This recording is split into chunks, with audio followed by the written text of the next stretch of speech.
Hello, sweet friends, and welcome to The Way Through. I'm your host, Bonnie Worth, and thank you so much for your patience as we started rolling here today. Mercury retrograde, it's a real thing, and so technology always has a way of making our job so much fun.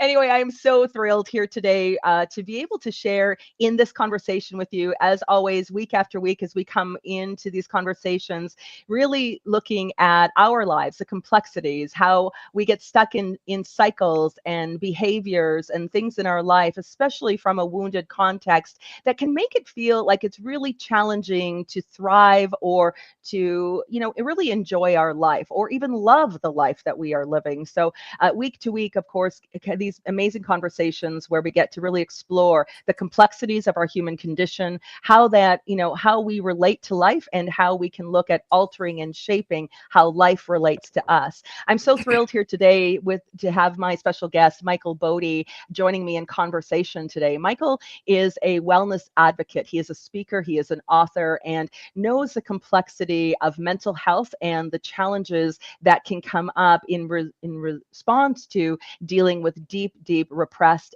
trauma. We're talking about anger today. Anger is frequently viewed as a negative emotion, and it has, especially in various culture or societal contexts. And that perception also often leads to feeling like if we are an individual who is angry, the need to suppress or deny that emotion altogether. We believe that feeling anger is somehow failing our capacity for emotional regulation or interfering even with our spiritual journey. As spiritual, within the context as we look at, it's not spiritual to experience negative emotions. So we tend to deny here or and really just avoid the complexity of what it is. Here in understanding anger, when we look at it in terms of healing, in terms of relationship to moving forward after trauma, it's understanding that anger is a symptom rather than that isolated emotion. And it's something that needs to be expressed in healthy ways in order for us to truly be able to thrive and move forward in our life. So I could go on and talk about this as a solo adventure, but of course, without further ado, I want to introduce and bring my guest to the show. Hi, Michael. Welcome, welcome. I am so thrilled to have you here today. Hey Bonnie, thank you so much. It's great to do this again. I think it's been almost a decade. Right? You had another radio show, I um, did. a- and I think it was around 2015 that Wow. was the last time that yeah. So that'd be 10 years ago. But Yeah. yeah. So it's really great to be back with you, and thank you. I'm really looking forward to spending this time with you. Well, thanks, Michael. And it's interesting as we sit here today, and I was thinking about, our history over all of these years of how we've come in and out of each other's lives. And, the interesting is the parallel in terms of our healing journeys that we've had, and even Mm. to come back here in full circle, even, a decade later, through our conversations to really what was so amazing to hear was that you and I were both going through very similar things in terms of what would be healing the we could call the remainder or the of our both of our traumas and going through very similar experiences as well. What came up for you and what came up for me over this last year and a half is this topic of conversation is about our suppressed anger, about this Mm. inability for us to really be able to fully express the anger that we feel, and which is a very natural part of the human condition. I would love for you just to share a little bit about, yourself, your journey, and really what's come about for you as as you've been trying to move forward in life in every way, as we all do. Well, thank you, Bonnie. And yeah, anger is something that I really never looked at. When I started my writing and speaking career almost 18 years ago, it was based on a message of basically kindness. And I just, I had this passion, this drive I just wanted to go out and just show people that being kind, being compassionate, having empathy for others was this beautiful path to healing and to hope and to just living a really a beautiful life. And so I was, I was all rainbows and sunshine, and I and that's, Yeah. and for the most part, that's all I really wanted to talk about. And I also, when I started out, I avoided sharing my personal history. Mhm. Just very briefly, just a very dysfunctional, alcoholic, abusive, violent family that I came from. And well, and going back to the piece on anger, um, I saw not just anger, but I saw like pure rage in my Yes. family. When there was just that extra shot of whiskey, was put down. It was like the flip of a switch, Yes. and the men in my life became very scary. And so, seeing the rage, whether it was throwing furniture or putting a fist through a wall, witnessing all of that as a kid, as a young child, to me, that was something I never wanted to display that kind of behavior. I Mhm. knew that, and even from a very young age, I remember one time my father was having one of his episodes and just really losing it. And my mom and I are hiding in my bedroom. And I remember, I don't know, it was maybe, I don't know, I want to say maybe I was 6, 7, 8 years old. I can't really remember exactly, but I remember sitting there on the floor with my mom crying and promising my mom, my mom is my hero. She's this Yeah. amazing woman who has been through so much in her life. And yet she's emerged as this bright light. And she is just such an inspiration to me. But I promised her that day, I will never be like them, and meaning my father and my grandfather. Um, and so I carried that message in my heart, throughout my life. And so that meant that anger was something that was wrong, Mhm. that you even to feel anger was wrong, let alone display it and express it. So for decades, I would say the majority of my life, I would suppress this. And even when somebody would hurt me terribly, say something cruel, unkind, I would just like, yeah, peace, man. It's all good. I love you, brother. It's like, Yeah. Yeah. just push it down, Take. and Yeah. yeah, and I just had this container inside of me that was just with all of the wounds, all the hurts, that as you know, like over time, if you don't find a way to let off some steam, whether you do scream into a pillow or just run into the woods and just yell at the trees, it's Yeah. going to catch up with you. Yeah. And um and and eventually it did. And I would say that, specifically over the last year and a half or so, that trapped anger manifested into some physical symptoms, Mhm. mostly in the form of chronic pain, back pain, hip pain, leg, and something that, at the time I didn't realize it was trapped emotion. Because Mhm. I went through everything. I did the MRIs, I did the acupuncture, I did the physical therapy, the injections, Yeah. all the treatments that I said were necessary for me to heal this, whatever it was. And the interesting thing is that nobody could give me an answer. The X-rays showed nothing. The MRI showed Yeah. nothing. The chiropractor, the acupuncturist, the physical therapist is like, I don't know. It's just it's just something that, it just happens at times, and you're just going through this chronic pain that we can't quite label at this time. So, thanks to a really wonderful acupuncturist, she recommended a book to me called Healing Back Pain by Dr. John Sarno.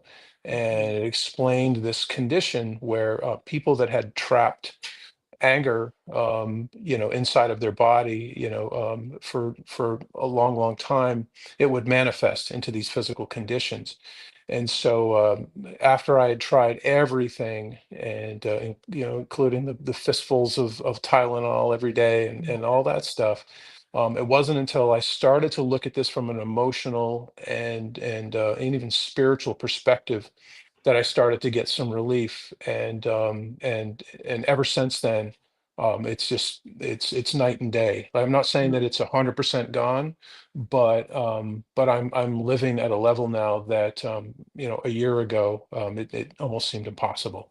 Yeah, yeah, I relate to that on so many levels, and for listeners, who have been following my show or people who know me, understanding my own challenges with hip and chronic pain over this last year and a half, as well as my body just simply said, it can no longer hold on to what was the suppression of Mm, the anger, where very much like you had taken on, and I don't want to say, this high level of Pollyanna, but it really is what it is. It's like I just wanted to focus on the positive. I didn't want to get into, right. some of the other things. In fact, for people listening, it was probably I'm trying to do the math right now, Michael. I want to say it's probably about 14 years ago, I think, where I hired you as my speaking coach because I was looking to go on stage and start sharing my story.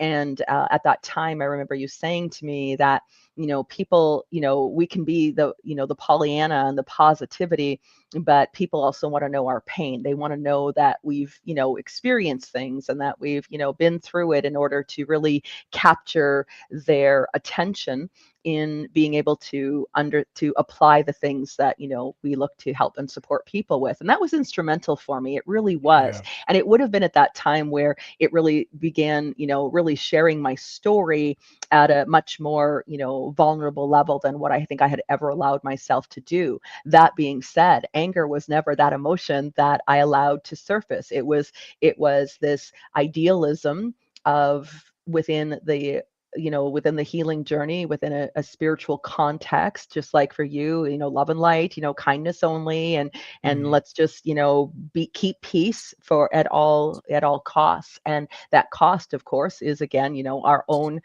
emotional well-being. And this is where again we can look to, and I know Louise Hay was a very dear friend of yours, and Louise Hay, her book, You Can Heal Your Body, where I mean her work extensively spoke about the mind body connection, the emotional impact of our thoughts and how our body listens and how it can support our Right. health.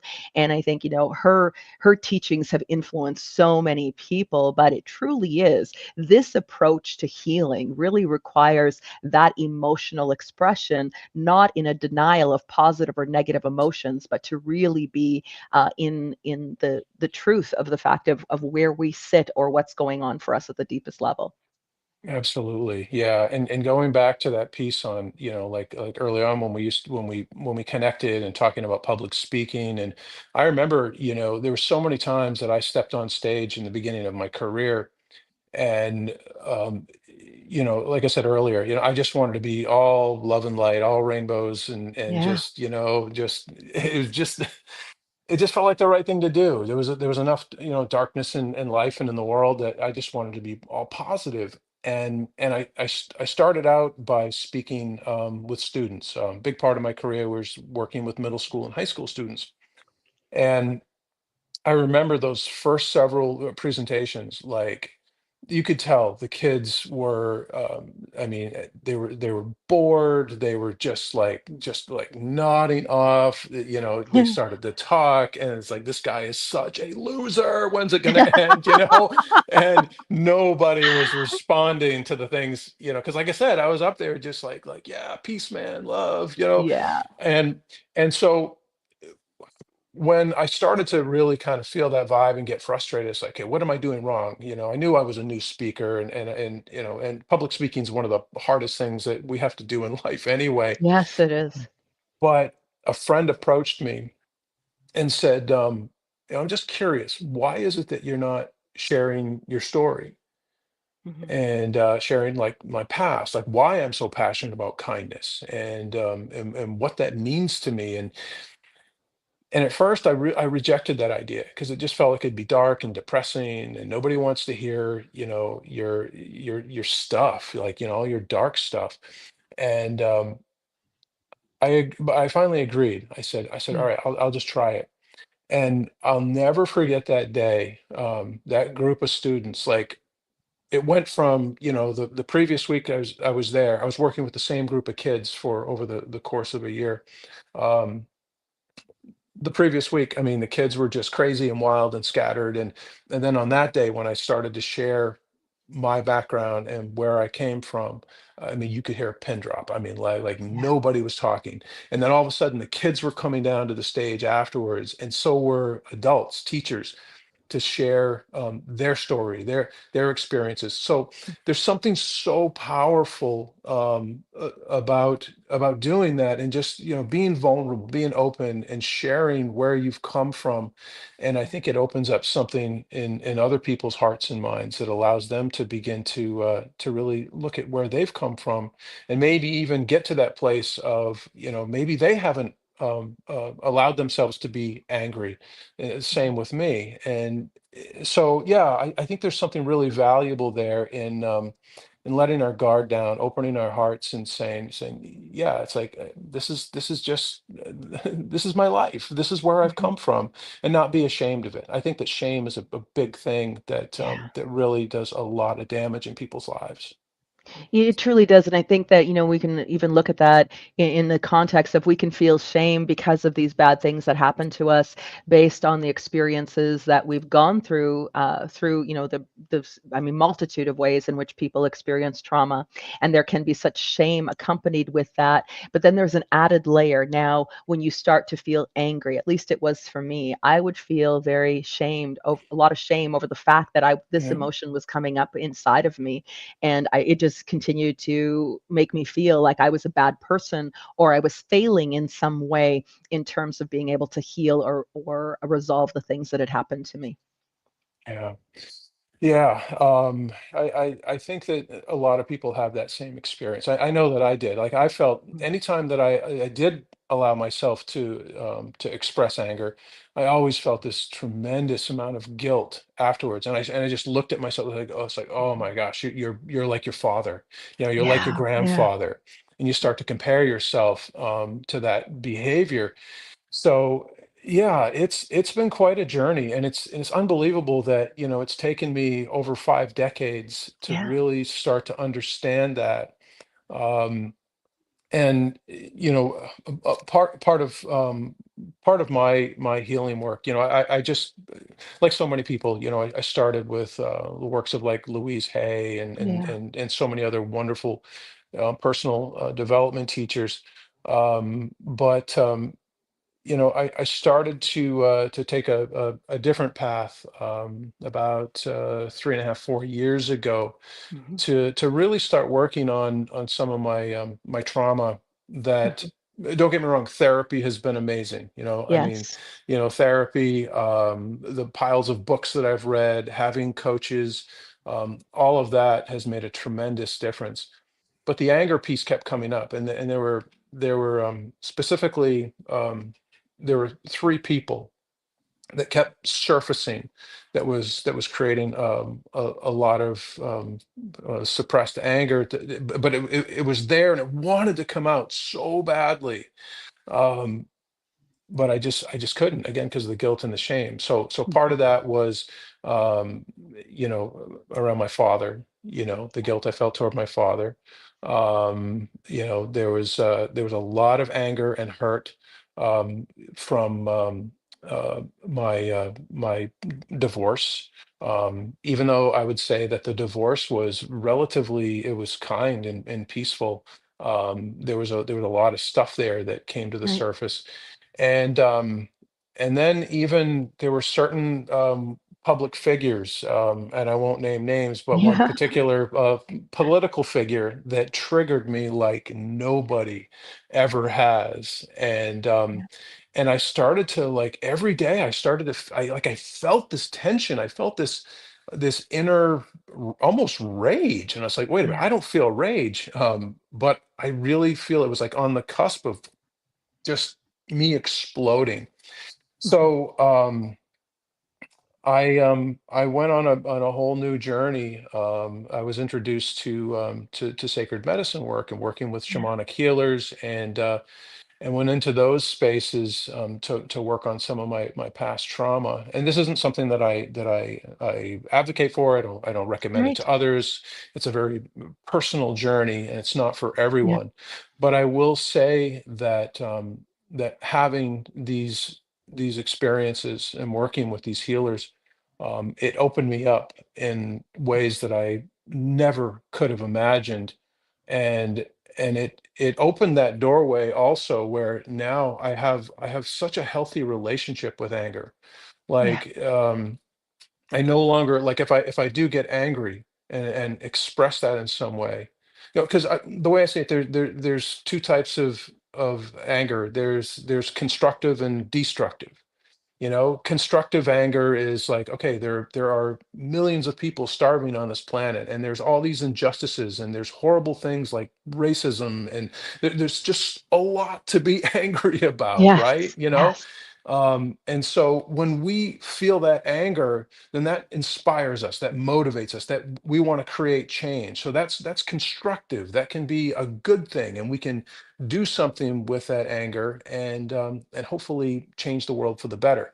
But then there's the destructive anger where we just start throwing furniture and we do things that Mhm. are hurtful and harmful, and some people go to those extremes. Like in my family, my grandfather was a very violent man, and his anger all stemmed from the way his father treated him. Right. And it's that pattern. My great grandfather, the way he treated my grandfather, and then my grandfather took it out on my dad, and then my dad, just, I was next in line. So Yeah. but yeah, so there is a difference there. So the point being is that, anger is not a bad thing. We can definitely do good with it, but we just have to have a sense of awareness in what we're Mhm. doing with that anger. Is it productive and constructive, or is it destroying and harming others?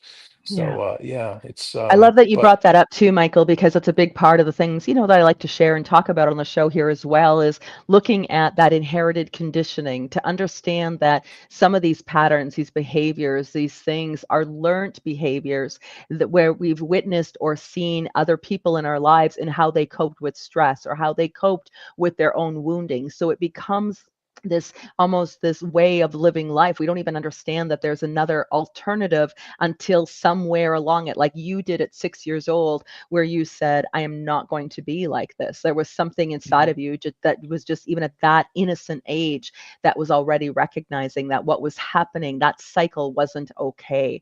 And it's no different in my own life as well, where, looking at the things I'd witnessed and lived through. And I mean, our childhoods, again, very similar in context, and where you just, come away from that. And there's like this decision that says that's not going to be who I am. I don't want to do those things to other people. We begin to look at, what's been inherited, that what sits there, and we have to really call ourselves to task on it. And as you shared, with your healing journey, the approach that you've taken, very similar in context of the approach I've taken in healing my trauma as well, because it wasn't just, the talk therapy is so valuable. It's so good. But Mhm. for me, it was more than that. I required me to look at what was sitting in sense of what was my suffering spirit, how it was that I could process and move through that. And it was only through those alternative medicines and those therapies that really helped me to process and reclaim a sense of self in my own life beyond that conditioning, all those layers of who I used to think I was or who I needed to be, and just allowing for all of that to fall away. And there is such liberation in it. Again, we all choose our paths. We've got to choose the direction. And I think it's important, as you shared, this isn't necessarily for everyone. Not everyone may see this approach as being valuable, but it's definitely, it's such an important piece to let people know that there are these alternatives. That's a really big part of the work I do. What I speak about is letting people know that there is a way through. There's another alternative. There's something else that we could look at doing for ourselves, but we have to be willing to show up for ourselves too, which is, what you've been having to do time and time again. Yeah, well said. And and I always like to remind people that, there's no one way. If Right. you've got over 8 billion people on this planet, there are 8 billion ways, so Yeah. Yeah.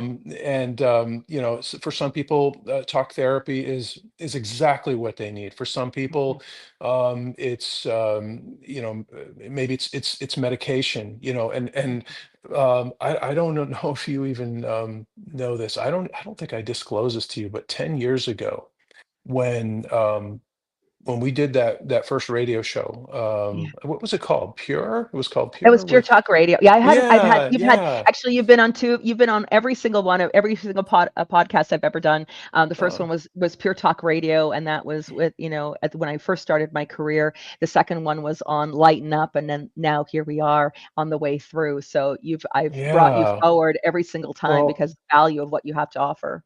one thing that, and I've thought about this for years, and I guess the moment never really came up, but I guess this is the moment. Yeah.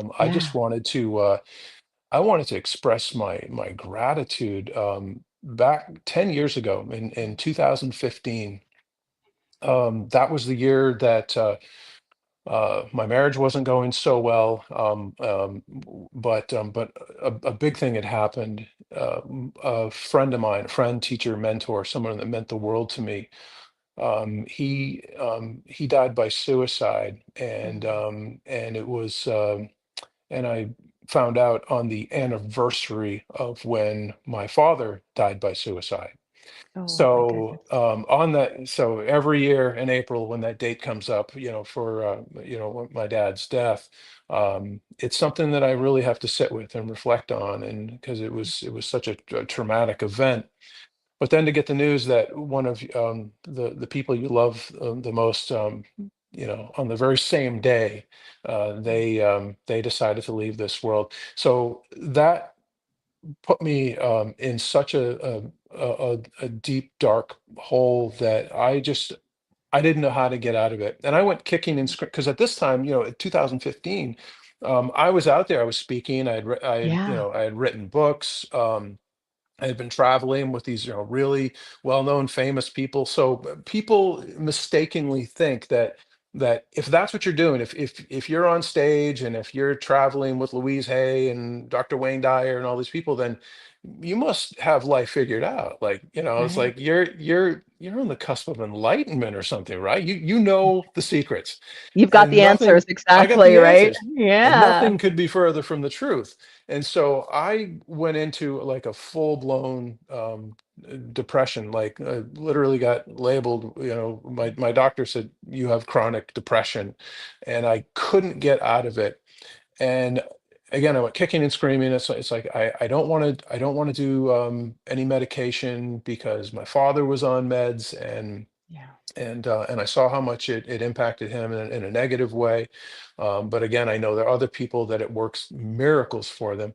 Long story short, the day that you interviewed me, for your last radio show, I had finally given in, because I Oh, had run wow. out of options. And that day, I started a new medication that just hammered me. I was Mm. miserable. I was sick. I felt awful. And there was so many moments that I wanted to just tell you that morning, say, I got to cancel the show. I got to cancel the show. But I Yeah. went through with it, and the reason that I got through that show was just because of who you are. And you had no idea what I was going through, I but you were didn't. so kind. You were so warm. You were so just amazing that day, Mm. that I was able to get through that show, without Mm. without sounding like I was gonna, like, fall over. Wow. Um, but yeah, so medicine had to become a part of my life. And I will Mhm. say that during that depression, I got through that medicine. That one didn't work, and then I had to try another one. Then I had to try another one, and eventually the third one. I mean, it probably saved my life, and it pulled me out of that depression, and at least just lifted the depression so that I could start to get on a better path, and then Yes. eventually, therapy, and I was able to get off of the medicine. But again, the point being is, like, this journey is so different for everyone. Yes. For some people, working with a therapist is going to be the way. For some people, working with different healers and sacred medicine. Uh, for some people, it's some people just have these amazing life transformations just by traveling. They're like, Right. I'm going to take, a year and just remove myself from this situation that just isn't feeling good, and just see a different part of the world or travel across the country, and they just wake up and then they come back and they're just like their hearts are open, their minds are clear. So point being, like, I always want to make that known that, Mhm. 8 billion people, 8 billion ways. So we have to Yeah. really honor everyone's journey. And that's why I'll never claim to have the answers. I have the answers for Yeah. me. I know it works Yes. for me, but Yes. what works for other people, that's a very personal, sacred journey that they have to take. Yeah. Oh my gosh, Michael, they're on so many levels, just in hearing that, and you're right. I had no idea, as we were speaking on that day and where that was where how that was playing out. And again, the timing of how we've showed up for each other at different Yeah. intervals is, truly something I want to say very divinely orchestrated. I think that's the lack of a better way of saying it. It's just the universe in action. And, in saying that, I think it's important. I love that you brought it up because there are many different ways. I come on each and every week or through the work I do. I can share what's worked for me some way that it provides hope. And it might help one person who's Mm. listening, one person who hears my Yeah. story, and it helps to save their life. That's for me what it's always been about.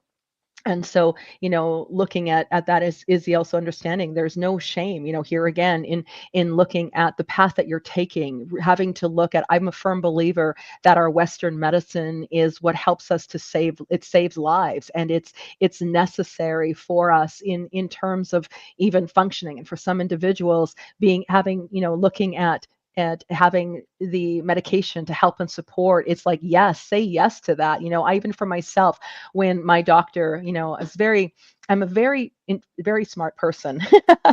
And part of that is to my own detriment because I remember when my doctor was trying to diagnose me with depression and wanted to look at offering a prescription to help and support me. I gave him all the answers that were actually opposite so that I got in the way of that diagnosis of being labeled in that way as being Mhm. depressed. And it really got in the way, I know it did, of my own mental well-being simply because I, like you, was in complete resistance to what was being offered, to what was being recommended. And it took a point of having to be completely humbled by life before I was willing to accept the help that I required and very much needed. So I think it's so Yeah. great that you bring that to as a part of our conversation here today. Well, I think that surrender is such an important piece of the healing work. We're always wanting to control, to control the Yeah, circumstances, control our own minds, control every aspect of our lives, and sometimes that works, and other times it doesn't.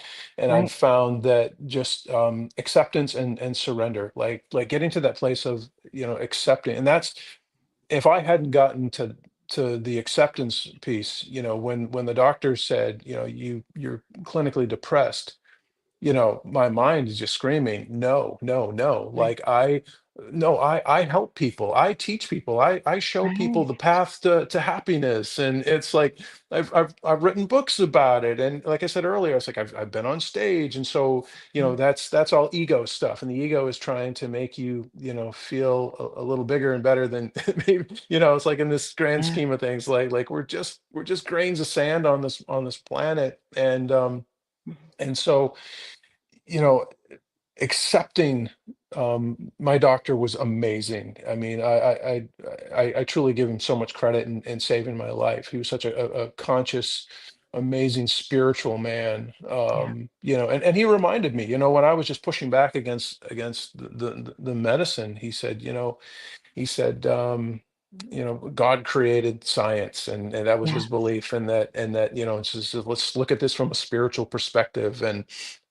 And so I accepted his diagnosis, and then I surrendered to the process. And Yeah. was it painful? Absolutely. It will. I mean, Mhm. going through that journey with trying to find the right medicine, Yeah. it was one of the hardest times of my life. But again, on the other side of it, when it finally it at least allowed me to break through so that I could start to do other healing work without the medication. Right. It just it changed everything. So yeah, the surrender piece is huge. We're Mhm. always trying to control, and I think that we just kind of shift from that place of how to allow, just allow things to start to just trust, trust Yeah. in life, the universe, God, whatever works for you, Yeah. and just know that you're going to get through this. Right. It doesn't feel like it in the moment when you're in that hole and you're looking up and it's like I'm never going to climb out of this thing. But Yeah. there's always there's always someone that's going to come along and they're going to extend a hand and pull you up, and whether it's a doctor or a coach or a family member or friend. um, I really believe that people do genuinely, they really do care, and when you're in that bad space you feel like a burden, and you Right. don't want to Right. put this on people.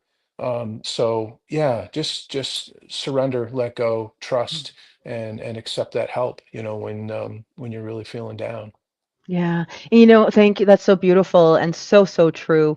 And, looking at this too, I think it's even surrendering to anger. I think that was been a really big piece of Yeah, it for me is being able to just surrender and say, I'm angry. I'm angry and giving myself the permission to just be honest and vulnerable, even with myself, just to be able to begin in recognizing what was going on instead of pretending myself out of that state. And so when you look at surrender in the scope of all the ways in which we are invited to surrender to for the healing and for our evolution, even as human beings, I think that we surrender such a big piece of it. But these emotions that come up, we have to be honest. We need to be vulnerable. We need to give ourselves permission to feel that. And you mentioned earlier about expressing it in healthy ways. And yeah, screaming into the pillow, going out in nature, looking at things that we can do to begin to express it. Anger is an energy that needs expression, and we can yeah. express it in healthy ways. And it's about what are those healthy ways for us to do that. I'm wondering if you have, as we're in this conversation, as we're coming closer to the end of our show here in time together, which goes by so incredibly quickly. I'm just curious, Michael, what other recommendations do you have for listeners to begin to process their anger and to look at expressing that healthfully? Well, I'll just, again, all I can do is just give my own experiences and Yes, how please. they've worked for me. But a lot of times removing yourself from the situation that maybe is creating that tension, that anger, or that frustration. And I find that probably my greatest antidepressant in life is nature. Yeah. And I find that if I'm feeling a lot of hurt and a lot of frustration, that if I step outside, if I go for a walk, or just allow myself to be, in front of the ocean, especially, I mean, you step in front of the ocean, you start to realize just how small you are, Yeah. and Yeah. and the ego starts to quiet down. It's like, all right, really think about it here. Are you, because again, we're always wanting to be in control. And so I get outside. I try to allow myself to connect that way. And moving your body is such a powerful way. Mhm. Exercise, Mhm. go for a walk, go for a run, get on the treadmill, do something physical, and that right there is a really powerful way to start to work with it. But also, again, with that acceptance, sometimes it is actually expressing it, and you can do that you can still express anger and do it in a conscious, healthy way. Mhm. I think that a lot of people think that there's no way to do that. They think that if they express anger, they're going to offend someone, they're going to hurt someone. But it's really just truth. And you can speak your truth and match that with kindness. Mhm. and warmth and even compassion at times. So I find that speaking your truth is incredibly healing, and again, it can be done in a way that is very kind and healthy.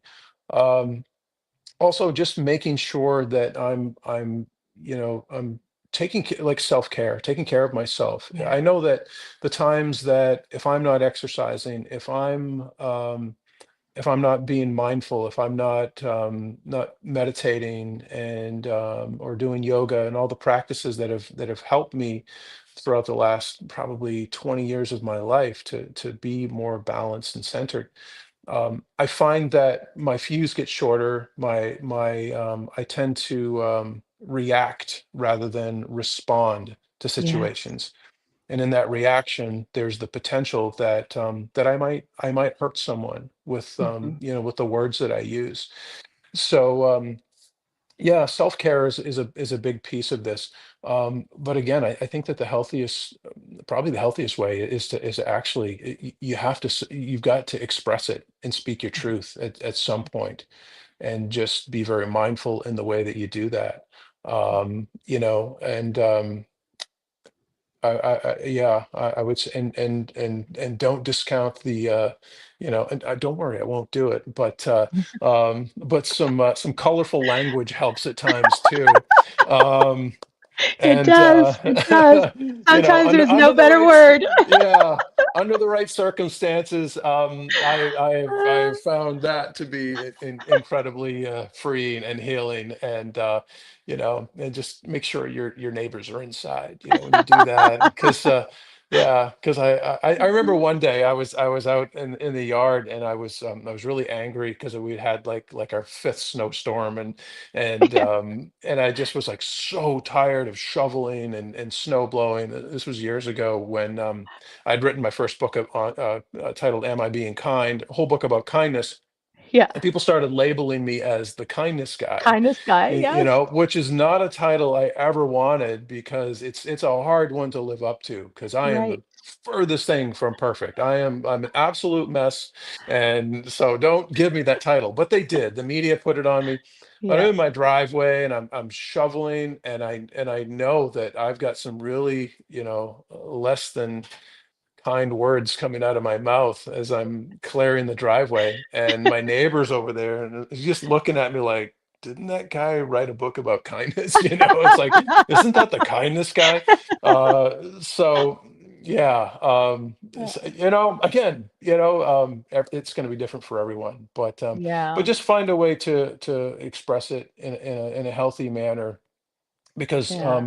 and please take it from me, anybody listening, from experience, suppressing that anger for decades, Mhm. it only manifested into not only physical difficulties with the back pain and the hip pain and all of that, but also emotionally speaking. Yeah. It just always threw me off balance, because I wasn't when we're not expressing that part of ourselves, we're not being fully authentic. And I believe that authenticity is, I mean, we could do hours on that. Like, if we're not Yeah. being true to ourselves, or like who we are as a human being, who we are as a spiritual being, who we are on a soul level, that catches up with you.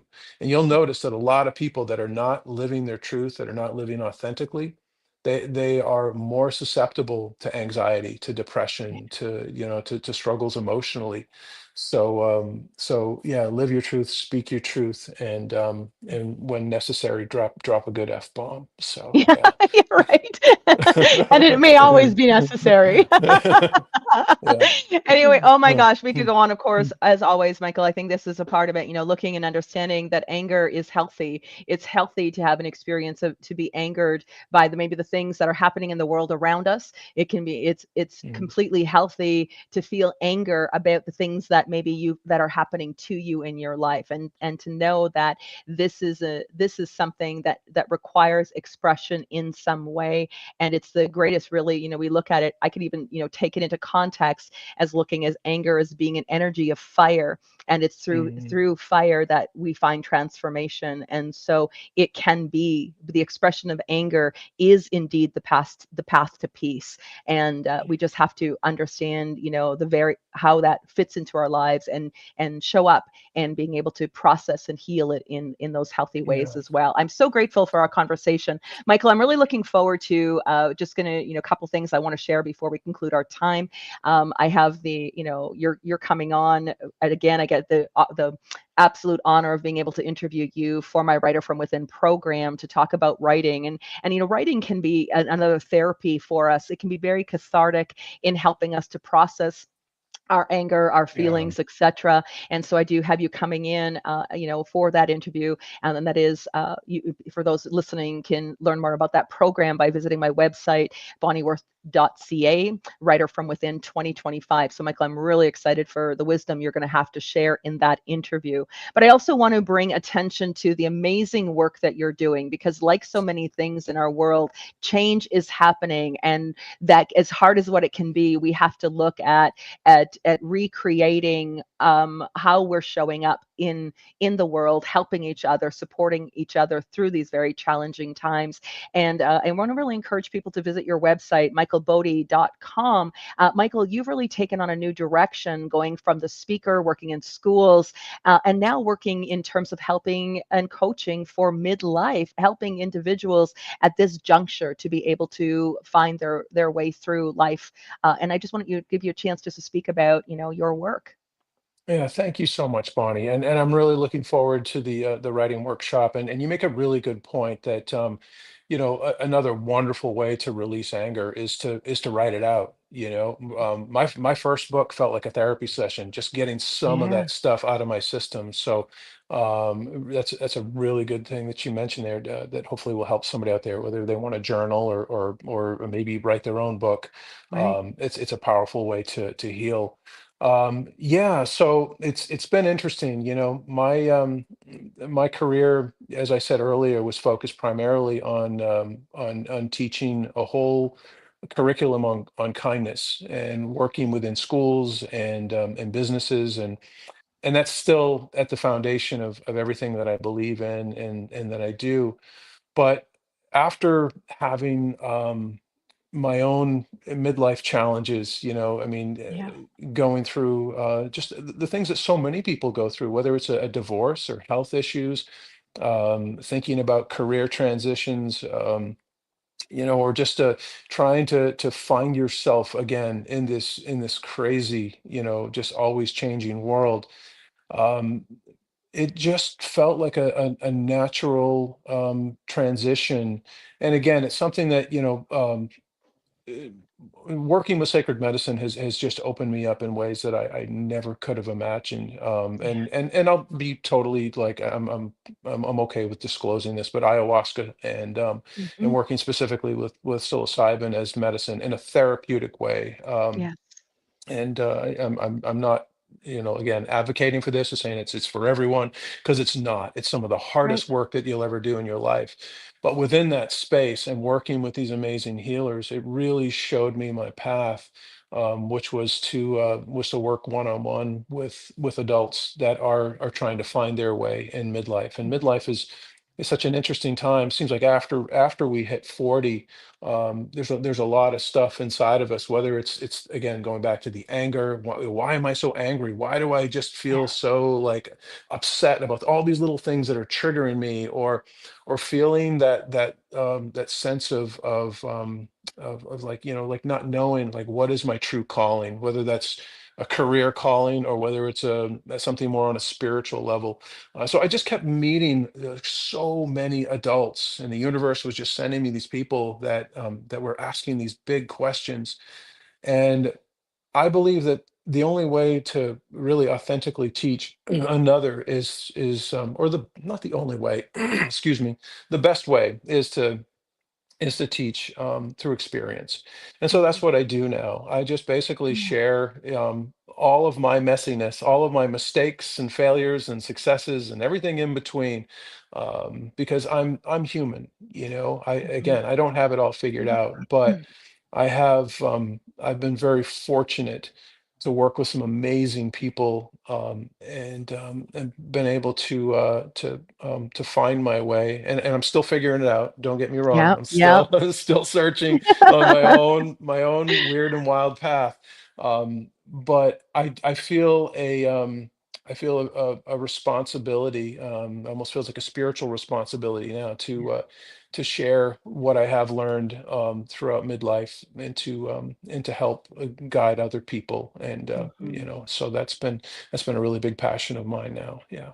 Yeah, well, you're Michael, you truly are a gift. Your wisdom and of experience, and your Thank perspective, you. on life, and it's always a pleasure to talk with you. And I have no doubt that this work that you feel so deeply called to do is going to really make a very positive difference, especially, at a time when we only need to turn on the media to recognize the pain and the challenges that every single one of us, it does, irregardless, Yeah. none of us come out of this unscathed.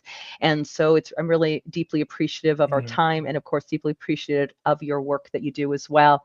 And I'm very grateful to each and every one of you who has also been tuning in to this conversation today. Thank you for being here. Thank you for, taking time to just bring your energy, your love to the show. It doesn't go unnoticed. So thank you so much for being here.